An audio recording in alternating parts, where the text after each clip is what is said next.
ये पाकिस्तान के लाहौर की एक शाम थी। एक लंबी दाढ़ी वाला आदमी जो देखने में एकदम पक्का मुसलमान लगता था, मस्जिद से नमाज पढ़कर बाहर निकल रहा था। वो भीड़ में घुलने वाला था कि तभी एक सफेद दाढ़ी वाले बुजुर्ग ने उसका हाथ पकड़ लिया। उस बुजुर्ग ने उस आदमी की आंखों में देखा और कहा, तुम हिंदू हो? उस आदमी के रोंगटे खड़े हो गए। पाकिस्तान के बीचों बीच एक जासूस के पकड़े जाने का मतलब था बिना किसी सबूत के मौत। उस आदमी ने मना किया, कहा कि मैं मुसलमान हूं। लेकिन उस बुजुर्ग ने कहा, तुम्हारे कान छिदे हुए हैं, तुम कन्वर्टेड नहीं हो, तुम हिंदू हो। वो आदमी डर गया लेकिन घबराया नहीं। उसने तुरंत बहाना बनाया कि वो बचपन में हिंदू था लेकिन बाद में मुसलमान बन गया है। उस दिन वो अपनी जान बचाकर वहां से निकल गया।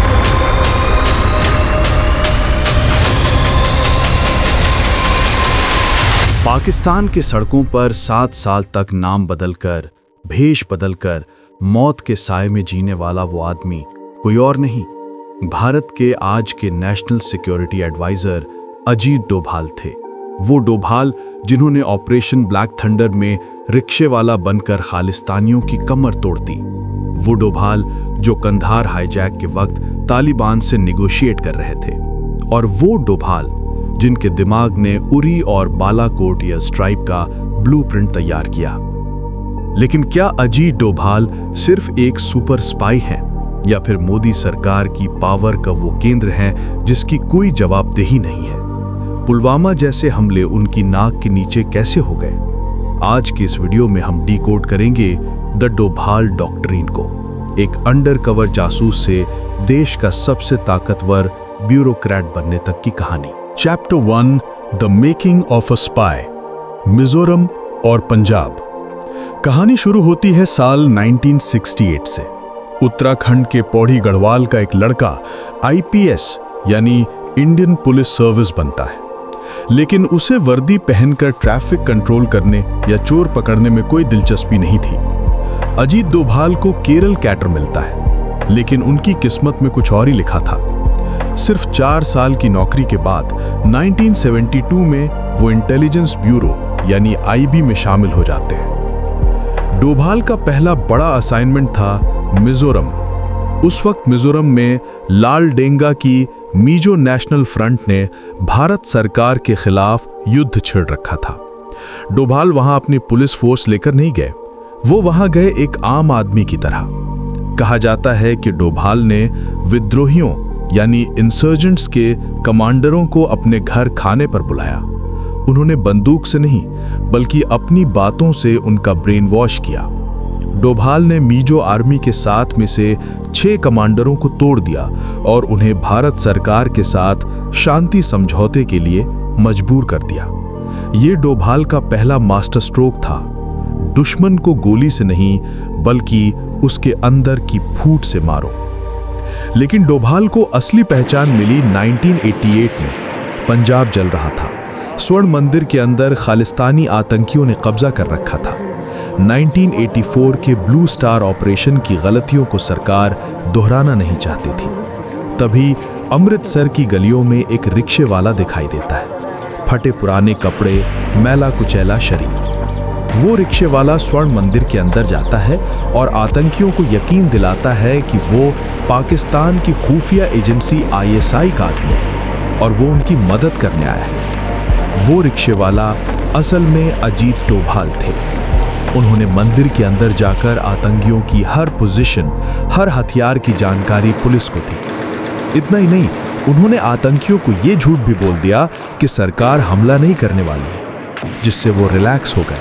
और जब कमांडोज अंदर घुसे तो आतंकियों को संभलने का मौका भी नहीं मिला। ऑपरेशन ब्लैक थंडर सफल रहा और इसके पीछे जिस आदमी का दिमाग था उसे कीर्ति चक्र से नवाजा गया, जो आमतौर पर सिर्फ मिलिट्री वालों को मिलता है। Chapter 2, the Pakistan chronicles, undercover साल। लेकिन एक जासूस की जिंदगी फिल्मों जैसी ग्लैमरस नहीं होती।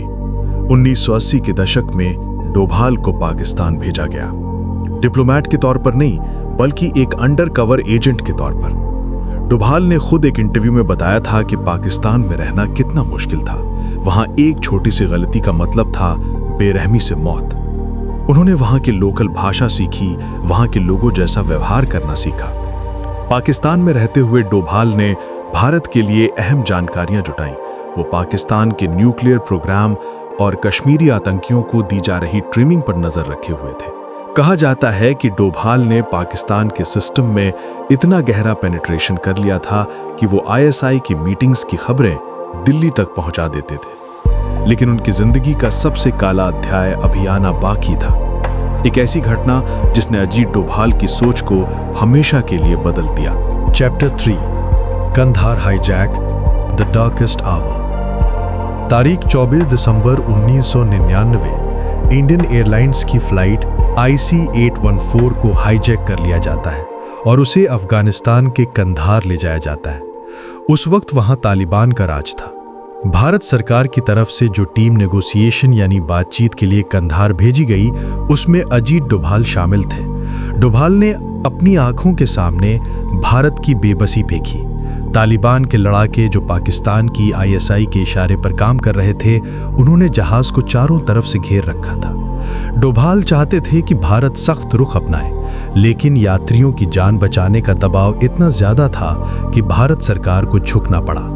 मसूद अजहर, मुश्ताक अहमद जरगर और उमर सईद शेख, इन 3 खूनखार आतंकियों को छोड़ना पड़ा। डोभाल ने बाद में स्वीकार किया कि यह भारत की डिप्लोमेटिक फेलियर थी। इस घटना ने डोभाल के अंदर एक गुस्सा भर दिया। उन्हें लगा कि भारत एक सॉफ्ट स्टेट है, एक ऐसा देश जो अपनी ताकत का इस्तेमाल करने से डरता है। यहीं से जन्म हुआ डोभाल डॉक्ट्रिन का, जिसका आसान मतलब था कि अगर तुम हमें एक थप्पड़ मारोगे तो हम दूसरा गाल आगे नहीं करेंगे, हम तुम्हें ऐसा घूंसा मारेंगे कि तुम दोबारा उठ नहीं पाओगे। Chapter 4 the political shift, Modi और डोभाल का मिलन। साल 2005 में अजीत डोभाल IB चीफ के पद से रिटायर हो गए, लेकिन एक जासूस कभी रिटायर नहीं होता। रिटायरमेंट के बाद उन्होंने विवेकानंद इंटरनेशनल फाउंडेशन की स्थापना की। दिल्ली के चाणक्यपुरी में बनी ये बिल्डिंग देखने में एक थिंक टैंक लगती थी, लेकिन असल में यहाँ 2014 के भारत की नई रणनीति लिखी जा रही थी। इस दौरान डोभाल गुजरात के तत्कालीन मुख्यमंत्री नरेंद्र मोदी के संपर्क में आए। मोदी को एक ऐसे आदमी की तलाश थी जो दिल्ली की ब्यूरोक्रेसी को समझता हो, लेकिन जिसका काम करने का तरीका कांग्रेसी ना हो। मोदी को हार्ड स्टेट चाहिए था और डोभाल के पास उसकी थ्योरी थी। 2014 में जैसे ही नरेंद्र मोदी प्रधानमंत्री बनते हैं, वो अजीत डोभाल को अपना नेशनल सिक्योरिटी एडवाइजर यानी NSA नियुक्त करते हैं और इसी के साथ भारत की सुरक्षा नीति में एक बड़ा बदलाव आता है। इसे कहा गया ऑफेंसिव डिफेंस यानी आक्रामक रक्षा। Chapter 5 the rise of super NSA, surgical strike से 370 तक। 2016 में उरी हमला हुआ। पहले की सरकारें होती तो शायद डॉजियर सौंपती, सबूत देती, लेकिन डोभाल और मोदी की जोड़ी ने अलग रास्ता चुना। Surgical strike. डोभाल ने रात भर जागकर ऑपरेशन रूम से इस स्ट्राइक को मॉनिटर किया। फिर आया 2019 का बालाकोट एयर स्ट्राइक। पाकिस्तान को यह मैसेज साफ था, अब लड़ाई बॉर्डर पर नहीं, तुम्हारे घर के अंदर होगी। लेकिन डोभाल का सबसे बड़ा टेस्ट था कश्मीर। 5 अगस्त 2019 को जब आर्टिकल 370 हटाया गया तो पूरी दुनिया को लगा कि कश्मीर में खून की नदियां बहेंगी, लेकिन डोभाल खुद श्रीनगर पहुंच गए। सड़कों पर बिरयानी खाते हुए और आम लोगों से बात करते हुए उनकी तस्वीरें वायरल हुईं। ये एक साइकोलॉजिकल वॉरफेयर था। वो दुनिया को दिखाना चाहते थे कि कश्मीर कंट्रोल में है। उन्होंने सेना और पुलिस का ऐसा ग्रिड बनाया कि पत्थरबाजों का नेटवर्क पूरी तरह टूट गया। डोभाल अब सिर्फ एक एडवाइजर नहीं थे, वो विदेश नीति, गृह मंत्रालय और रक्षा मंत्रालय तीनों के बीच की सबसे मजबूत कड़ी बन चुके थे। वो भारत के अब तक के सबसे पावरफुल NSA बन गए। Chapter 6 the failures and criticism, सिक्के का दूसरा पहलू। लेकिन हर कहानी के 2 पहलू होते हैं। अजीत डोभाल की ये आक्रामक नीति हमेशा सफल नहीं रही। 14 फरवरी 2019 को पुलवामा में RDX से भरी गाड़ी CRPF के काफिले से टकरा गई। 40 जवान शहीद हुए। सवाल उठा कि जो डोभाल खुद आईबी चीफ रह चुके हैं, जिनकी इंटेलिजेंस पर इतनी पकड़ है, उनकी नाक के नीचे इतना बड़ा इंटेलिजेंस फेलियर कैसे हो गया। इसके अलावा मणिपुर, पिछले 1 साल से मणिपुर जल रहा है, लेकिन कश्मीर में बिरयानी खाने वाले डोभाल मणिपुर में शांति लाने में उस तरह का जादू नहीं दिखा पाए। आलोचकों का यह भी कहना है कि डोभाल के राज में सारी पावर पीएमओ में सिमट गई है, जिससे पारंपरिक संस्थाएं कमजोर हुई हैं। चाहे वो चीन का लद्दाख में घुसपैठ हो या फिर मणिपुर के हिंसा, डोभाल की लौह नीति यानी आयरन हैंड पॉलिसी पर भी अब सवाल उठने लगे हैं। क्या ताकत का ज्यादा केंद्रीकरण यानी कि सेंट्रलाइजेशन भारत की सुरक्षा के लिए खतरा बन रहा है? अजीत डोभाल, एक अंडरकवर जासूस जिसने अपनी जवानी दुश्मन के देश में बिता दी, एक नेगोशिएटर जिसने कंधार का दर्द झेला, और एक रणनीतिकार जिसने भारत को घर में घुसकर मारना सिखाया। उनके समर्थक उन्हें भारत का जेम्स बॉन्ड कहते हैं, जो देश की ढाल बनकर खड़ा है। उनके विरोधी उन्हें एक ऐसा पावर सेंटर मानते हैं जो लोकतंत्र के चेक एंड बैलेंस से ऊपर हो गया है। सच शायद इन दोनों के बीच में है, लेकिन एक बात तय है, भारत के इतिहास में जब भी राष्ट्रीय सुरक्षा यानी नेशनल सिक्योरिटी का जिक्र होगा, वो इतिहास अजीत डोभाल के बिना अधूरा रहेगा। अगर आपको हमारी ये केस स्टडी और रिसर्च पसंद आई तो वीडियो को लाइक करें। अजीत डोभाल के बारे में आपकी क्या राय है? क्या वो हीरो है या ओवर हाइप्ड? कमेंट में जरूर बताएं।